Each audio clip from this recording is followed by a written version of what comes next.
chamo-me António Pazo Pires, é o meu nome conhecido da gíria da investigação, nomeadamente, e sou professor associado no ISPA e acabei quase de me reformar o mês passado. Bom, tanto quanto me lembro, ouvi falar no ISPA, já era aluno da Faculdade de Psicologia de Lisboa. Havia uma colega minha que estava a ser transferida do ISPA para a faculdade e, portanto, nessa altura certamente ouvi falar no ISPA. Eventualmente não ouvi, mesmo que tenha ouvido falar no ISPA antes, na altura não devo ter considerado como opção, porque eu já estava no ensino público, em medicina, em Luanda, depois fui transferido vim viver para Lisboa. Fui para o Santa Maria, para o Hospital Santa Maria, mas depois comecei-me a cansar daquilo e quando me inscrevi em medicina já era a pensar em psiquiatria, em psicologia médica, etc. E isso associado à maneira como era dada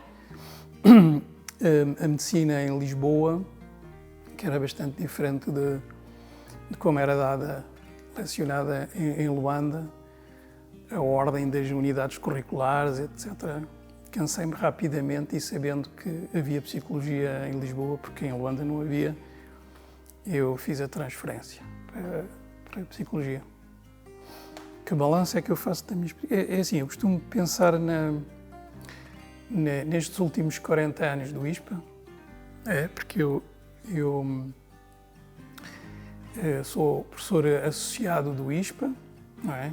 Acabo recentemente, há um mês, de me reformar e, portanto, fiz 40 anos de ISPA, não é? E costumo pensar, já pensei uma vez ou outra sobre isto, e costumo pensar nestes últimos 40 anos em 3 fases. A primeira fase são os anos 80, portanto, eu venho para o ISPA em 1982, portanto não posso falar do período do ISPA anterior a essa data, mas posso falar destes últimos 40 anos. E costumo pensar que os anos 80 e parte dos anos 90 são, digamos assim, anos de estagnação. Quando eu digo estagnação, não se refere ao ISPA como instituto ou como instituto universitário, refere-se provavelmente ao ensino no país, ao próprio país em si. A sensação era que tudo decorria muito lentamente, à velocidade do caracol, portanto não era uma característica, a meu ver, não era uma característica do ISPA, era uma característica do país em geral. Isto sobretudo quando nós olhamos a esta distância, não é? E estamos a aglomerar, a juntar uma série de anos. Claro que algumas coisas se passavam, e nomeadamente algumas coisas positivas. Esses anos 80 e parte dos anos 90, nomeadamente positiva, havia várias coisas, um investimento na formação, na carreira docente, uma estabilidade da carreira docente, a abertura de alguns mestrados, e foi uma das razões porque, aliás, foi a razão porque eu vim para o ISPA, porque eu fiz Psicologia Clínica na faculdade e depois vim fazer aquele que foi o primeiro mestrado aberto em todo o país, não é? Em Psicologia. Esta, grosso modo, é a primeira fase. Depois, uma segunda fase, eu costumo pensar, sobretudo nos anos 90, talvez ainda uma parte do início dos anos, depois do ano 2000, que eu costumo pensar na fase da engorda. O que é que isto quer dizer?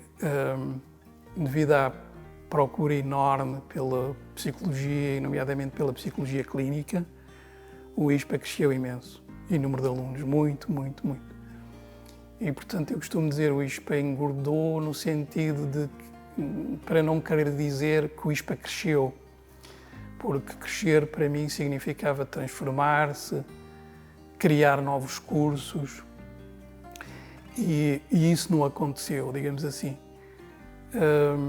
E de certa maneira, no meu ponto de vista, veio-se a pagar caro, porque era preciso haver vários cursos, transformação da instituição numa universidade, para poder atribuir a doutoramento, porque a atribuição de doutoramentos é um elemento-chave. Portanto, isto não aconteceu e, portanto, eu costumo pensar que os anos 80, 90 e se calhar ainda início dos anos 2000, o ISPA era mais uma instituição de ensino do que uma instituição de investigação. A terceira fase são, a meu ver, mais ou menos os últimos 15 anos, em que o ISPA, sem deixar de ser uma instituição que enfatiza o ensino, passou a dar muito mais importância e investir muito mais na investigação. Nos anos anteriores não se tinha, no meu ponto de vista, não se tinha investido, não é? Portanto, e isto, no meu ponto de vista, foi um parto difícil.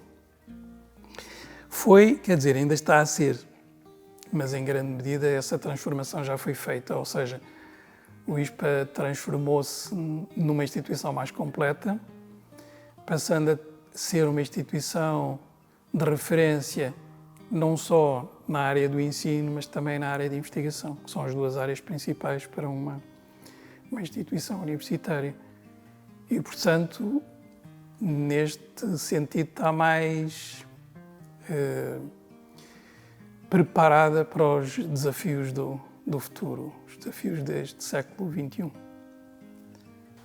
Os centros de investigação, primeiro tivemos um centro de investigação, de que eu fiz parte, depois, digamos assim, dissolveu-se esse centro de investigação para a criação de um outro, com ganhos, com muitos ganhos, mas também com algumas perdas e algumas.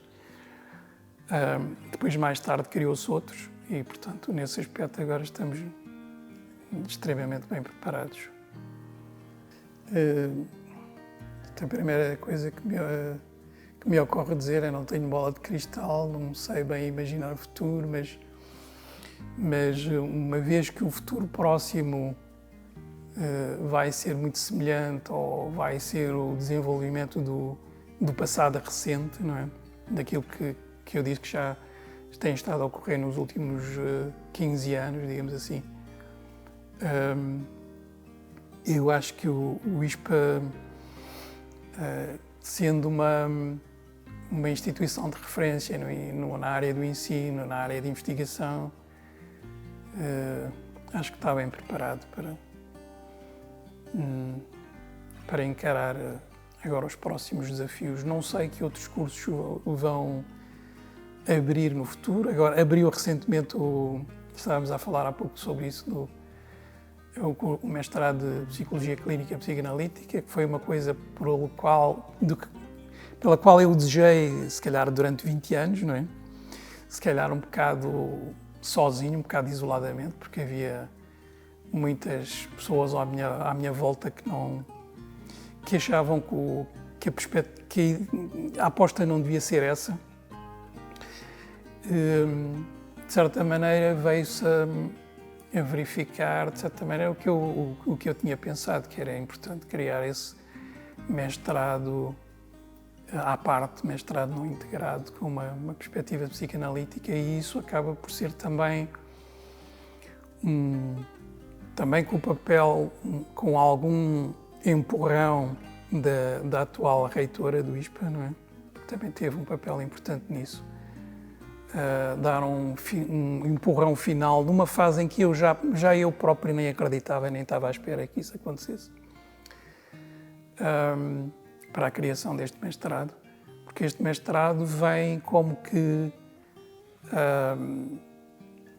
digamos assim, voltar ao passado e relacionar, ir buscar o passado, não desprezar o passado, porque o ISPA foi sempre mais identificado como uma escola de clínica, de psicologia clínica, porque era o curso que tinha, o mestrado de clínica era o curso que tinha mais alunos, e o curso tinha teve durante mais de 2 décadas uma orientação psicanalítica.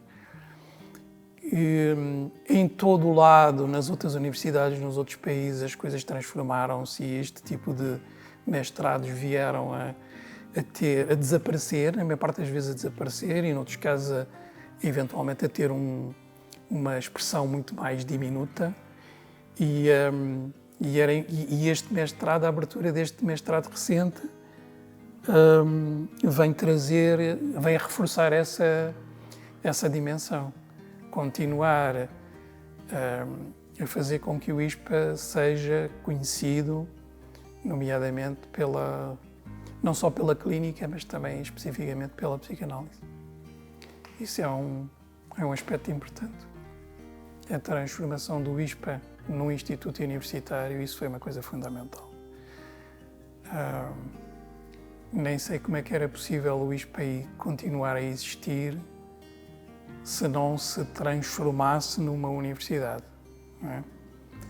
É certo que existem às vezes alguns pequenos institutos e o ISPA tem essa característica sui generis, um pouco que o diferencia da maioria das outras universidades, ser mais, em certos aspectos, parecido com um pequeno instituto e não com uma universidade em si, embora seja as duas coisas, não é? Mas se não tivesse havido aquele momento de constituição numa universidade, poder atribuir doutoramentos, eu acho que era muito difícil a continuidade. A única alternativa seria termos-nos associado a uma outra instituição universitária e sermos um instituto pertencente a uma universidade. Não me parece que fosse possível o ISPA subsistir sem a capacidade de atribuir doutoramentos, que isso é um elemento-chave. Foi bastante mau nós, durante décadas, durante muito, muito tempo, não termos doutoramentos.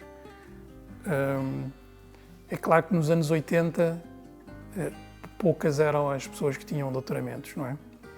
Mas e os de nós que depois começaram a fazer doutoramentos nessa fase, também os fizemos num contexto em que se demorava quase 10 anos a fazer um doutoramento, não é como hoje, em que se demora 4 anos ou se precisa ter 3 anos a fazer doutoramento, não é?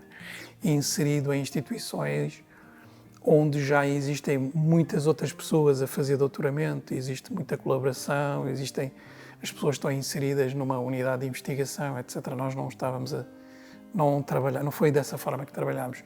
Isso também não ajudou a que nós evoluíssemos mais rapidamente.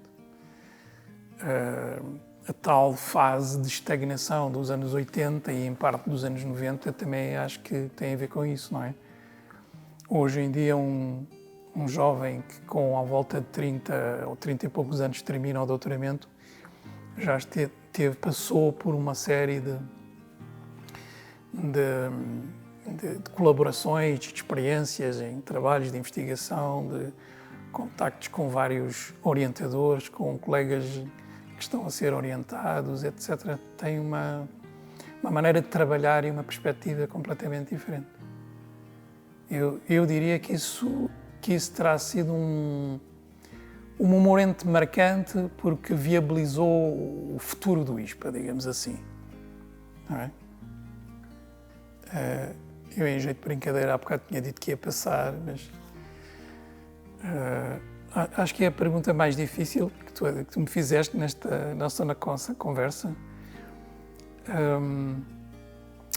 Se calhar por alguma ambivalência da minha parte, não é? Como tu sabes, eu não sou de origem hispiana, não é? Isso não significa que eu não tenha investido tudo e mais alguma coisa durante, se calhar, quase 30 anos, ou 40 anos, mas mais sobretudo, se calhar, nos primeiros 30 anos, no ISPA. Mas talvez houvesse sempre como não fiz a formação no ISPA, eu vejo os alunos no ISPA, tenho visto ao longo destes anos todos eles, as praxes académicas, as tunas, todo esse convívio, que no meu tempo não existiu nem sequer na faculdade, como aquilo era um curso que estava a ser criado pela primeira vez, não havia tradição, não havia nada disso. A maior parte dos meus colegas eram adultos, adultos que não é adultos que eu quero dizer, tinham para aí 40 ou mais anos, ou 50, quando eu não tinha ainda 20, estás a ver? Portanto, era um dos poucos miúdos que lá andava. E, portanto, nem sequer na minha faculdade de origem tive isso, não é? Aqui no ISPA eu fui vendo isso através dos alunos e percebo que há esse sentimento ispiano que foi ganho na origem, enquanto as pessoas eram alunas, não é? Se me perguntares, bom, mas uma pessoa não pode ganhar essa marca ou essa identidade posteriormente, eu acho que sim, mas se calhar ao longo do meu percurso pessoal dentro do ISPA, se calhar foram acontecendo algumas coisas que eu tivesse sempre alguma